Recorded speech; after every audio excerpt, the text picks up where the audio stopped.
mean, I've seen you fish for just about every species in saltwater, freshwater.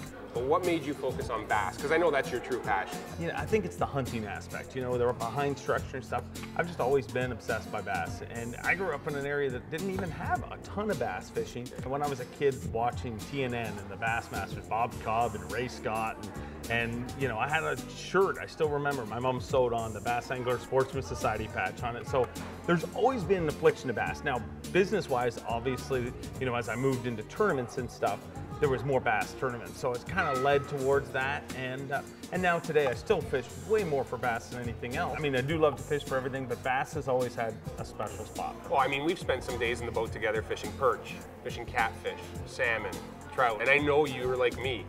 A bent rod is a bent rod. You love catching fish no matter what it is. But I think both of us really honed in on expanding. We don't have 30 or 40 rods for catfish or 30 or 40 rods for salmon.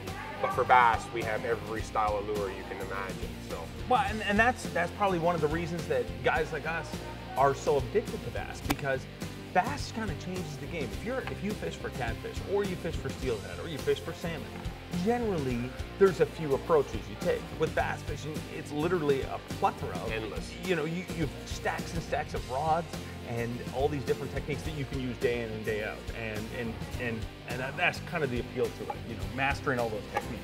Yeah, it's an absolutely insane species to go after, because not only just largemouth, then you bring in smallmouth, you bring in clear water, dirty water. I mean, the variables are absolutely endless. And it seems like for us, the techniques are always evolving in the bass world. I don't see the other species going as far forward in terms of every year progression. These guys are doing new stuff all the time, and they're catching them new ways, and I think that's what draws me to doing what we're going to do tomorrow.